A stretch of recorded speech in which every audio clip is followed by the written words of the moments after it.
कलयुग का आपने जिक्र किया, हाँ जी। कलयुग चल रहा है हाँ जी बिल्कुल। अभी, और कितने साल चलेगा? सिर्फ 4,27,000 साल और 27,000। तो अभी बिगिनिंग स्टेज है अभी कलयुग की। जब 10,000 साल बीत जाएंगे then there is acid rain. Acid rain के बाद फिर सारी वेजिटेशन खत्म हो जाती है and then I eat you, you eat me. अच्छा, आप मोटिवेशनल स्पीकर भी हैं। मोटिवेशनल स्पीकर्स गधा बनाते हैं आपको। कलयुग के बारे में मेंशन है मंद सुमंद मतेयो। कलयुग में ज्यादातर लोग जो है मंद सुमंद ही हैं, मतलब मति जो है थोड़ी सी मंद है, कुछ की तो बंद है, कुछों की मंद है। अच्छा, आप मोटिवेशनल स्पीकर भी हैं। बहुत सारे मैंने आपके वीडियोस देखे, अच्छी अच्छी बातें बताते हैं। फिर उन्हीं में से एक वीडियो मेरे सामने आया जिसमें आप कह रहे थे कि मोटिवेशनल स्पीकर्स गधा बनाते हैं आपको।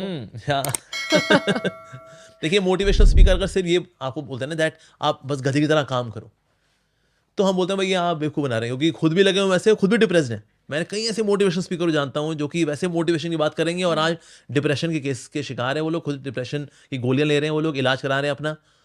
तो इसलिए जो सिर्फ ब्लाइंड मोटिवेशन है, कर दिखाओ, आग लगा दो, कर दिखाओगे, अरे जो चाहो, अरे ये लकीरें तो हाथ में है, तुम इनको चेंज कर सकते हो, लाओ ब्लेड लेकर के आओ, चक चक चक चक, we can also change them.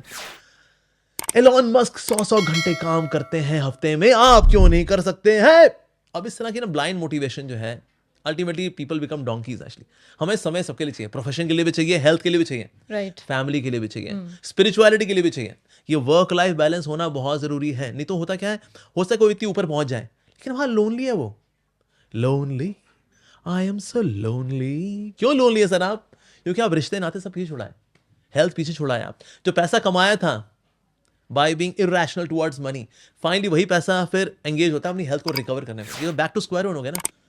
तो इसलिए हर चीज़ का अपना समय होना चाहिए। तो इसलिए जितने मोटिवेशनल स्पीकर्स हैं जो कि सिर्फ काम करने के लिए ही आपको मोटिवेट करते हैं, वो गलत है। तब तक रुको नहीं जब तक अपनी मंजिल को ना पालो। अब ये एक विख्यात व्यक्ति है, उन्होंने ऐसा बोला हुआ है, नाम नहीं लूंगा तो कंट्रोवर्सी हो जाएगी, लेकिन कोई ना इसको उग्रवादी सुन ले, कहते हैं वाह ये बढ़िया बात बोली, तब तक रुको नहीं जब तक मंजिल को ना पालो। जब तक बम नहीं फोड़ेंगे तब तक रुकेंगे नहीं, क्यों भाइयों, हो जाए। तो इसलिए ये अब ये ब्लाइंड मोटिवेशन है। तो मोटिवेशन के अंदर रीजनिंग भी होनी चाहिए, उसके बाकी फैसेट्स उनको भी एड्रेस करना चाहिए। तो इसलिए जो इस तरह की ब्लाइंड मोटिवेशन, मंडेन मोटिवेशन यानी कि गॉडलेस मोटिवेशन देते हैं, ऐसे लोगों का तो हम थोड़ा मजाक उड़ाते हैं कि सर आप कहाँ लेके जा रहे हो लोगों को। लेकिन बीइंग अ मॉन्क आपको भी तो अपनी फैमिली छोड़नी पड़ रही है, आप भी तो सात्विक जीवन जी रहे हैं, आप भी तो अपनी फैमिली से दूर हैं। देखिए वैसे देखा जाए मंक का माना जाएगा कि ना इसने अपना परिवार छोड़ दिया, पर एक्चुअली परिवार हम नहीं छोड़ते, हम अपना परिवार एक्सटेंड करते हैं। अगर मैं शादी करता, मेरे 3 बच्चे होते तो मेरे 5 लोगों की फैमिली होती, मेरे माता पिता हो गए, चलो 7 लोग हो गए इस तरह से। But now being a monk, whole world is my family. Currently I am sitting with my sister Namrata ji, so whole world is my family. तो इसके लिए मंक का मतलब ये नहीं कि उसका परिवार नहीं रहा, परिवार एक्सटेंड हो गया उसका, अब पूरा जगत उसका परिवार है। बिकॉज ये वसुधैव कुटुंबकम तो है कि वसुधा यानी कि पृथ्वी का ये कुटुंबकम है, साथ ही वासुदेव कुटुंबकम भी है, यानी भगवान वासुदेव का परिवार है ये। तो इसलिए मैं देखता हूँ कि ये तो हम, इट्स माई एक्सटेंडेड फैमिली। तो इसलिए हम वो हिमालय वाले योगी वाला हिसाब किताब नहीं कि हम गुफाओं में हैं, बस सब रिश्ते नाते छोड़ दिए हमने जी, नहीं। अब पूरे जगत के साथ हमारा रिश्ता है, because whole world is family of lord Shri Krishna. लेकिन फैमिली के लिए क्या रिएक्शन था? जैसे अगर आज मैं जाके अपनी फैमिली को बताऊं मुझे साध्वी बनना है, तो वो तो शॉक हो जाएंगे एकदम कि इसको क्या हो गया।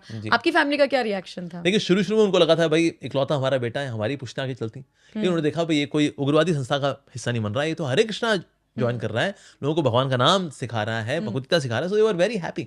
और क्योंकि वो लोग बड़े रिलीजियस बैकग्राउंड से हैं, तो इसलिए उन्होंने एनकरेज किया मेरे को फाइनली।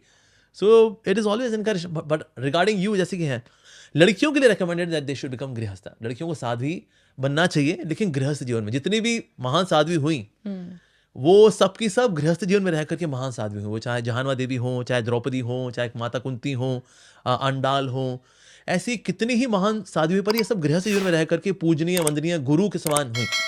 तो इसलिए गृहस्थ जीवन में जाना चाहिए माताओं को, ऐसे आश्रम में रहना जो है वो पुरुषों के लिए वो प्रैक्टिकल रहता है।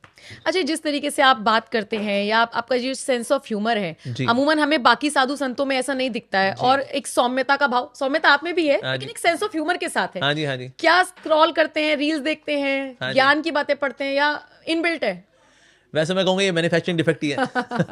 वैसे डिफेक्ट क्या है, तो प्रभु की देन है। वैसे I use humour to convey the message. कभी कभी ना हैवी मैसेज को थोड़ा सा शहद के साथ देते हैं जब, तो फिर ना इट बिकम्स मोर डाइजेस्टेबल। तो इसलिए हम कभी कभी ह्यूमर का इस्तेमाल करते हैं, not to make fun of anyone but just to have fun. एक है मजाक उड़ाना और एक है मजाक करना। तो मजाक करना तो मैं कर लेता हूँ, पर मैं मजाक किसी का नहीं उड़ाता। और किसी को ऐसा लग जाए कि आपने मजाक उड़ाया तो मैं क्षमा मांग रहा था, नहीं सर मैंने मजाक किया था, मजाक उड़ाया नहीं था। तो इस तरह से कभी कभी we have some humour as well, just so that we can convey the message. लेकिन क्योंकि आप पब्लिक फिगर हैं तो आपका मजाक करना बहुत सारे लोग मजाक उड़ाने से जोड़कर देखते ही होंगे, तो कई कंट्रोवर्सीज भी हो जाती हैं। हाँ, कभी obviously। लगता है कि गलत कर दिया, नहीं देना चाहिए था ये नहीं, बयान। ऐसा बिल्कुल भी नहीं है। होता क्या, देखिए कलयुग है, कलयुग के बारे में मेंशन है, मंद सुमंद मतेयो। कलयुग में ज्यादातर लोग जो है मंद सुमंद ही हैं, मतलब मति जो है थोड़ी सी मंद है, कुछ की तो बंद है, कुछों की मंद है। तो इसलिए ना सेंस ऑफ ह्यूमर हर व्यक्ति का होता नहीं है, लेकिन ज्यादातर लोग जो है इस बात को समझ जाते हैं कि हाँ देखिए जो मैसेज कन्वे कर रहे हैं। पर हाँ 5-10% लोग होते हैं Right. जिनका थोड़ा सा फ्यूज आगे पीछे होता है, जिनका मदरबोर्ड थोड़ा सा खराब है, it's okay. But yes if they see the message and they see the intention of the person, तो फिर इंटेंशन देख करके आप फिर टेंशन में नहीं आएंगे, कहता नहीं नहीं नहीं इंटेंशन उनकी बड़ी अच्छी है। कभी कोई प्यार से वो टांग खींचते हैं पर ना उसके पीछे भाव उनका बड़ा अच्छा है। So in this way we convey, तो ज्यादातर लोग दे अंडरस्टैंड। और मान लो कोई बोलता भी नहीं आप ऐसा कैसे बोल सकते हैं, तो बाकी लोग बोलते हैं अरे भाई प्रभु जी ऐसे ही समझाते हैं, वो मजाक उड़ा नहीं रहे, वो मजाक करते हैं। कलयुग का आपने जिक्र किया, हाँ जी। कलयुग चल रहा है हाँ जी बिल्कुल। अभी, और कितने साल चलेगा? सिर्फ 4,27,000 साल और। कितना? 4,27,000 साल। वैसे कुल मिला के 4,32,000 साल, 4,32,000 years is the total duration of कलयुग। कलयुग। इसमें से 5,000 साल बीत चुके हैं, तो यानी 4,32,000 में से 32,000 में से हम 5,000 घटा देंगे तो कितने बच गए? 4,27,000। तो अभी बिगिनिंग स्टेज है अभी कलयुग की। इसमें दिखता है अभी धर्म है, अब यहाँ पे धर्म की हम चर्चा कर रहे हैं, इट इज इन कलयुग। जन्माष्टमी पे आज भी 10 लाख लोग आते हैं हमारे ISKCON east of Kailash temple में, दिस कलयुग। वाह, कितने सारे आज हम देखते हैं सेलिब्रिटीज हैं, दे आर साधुस, दिस कलयुग। कैसे? क्योंकि अभी कलयुग की शुरुआत है, तो इससे अधर्म भी रहेगा नो डाउट, लेकिन धर्म भी फलेगा फूलेगा इसके अंदर। लेकिन ग्रेजुअली जब ये 10,000 साल बीत जाएंगे, 10,000 साल is the golden period of Shri Krishna Chaitanya Mahaprabhu, इसमें धर्म फलता भी है।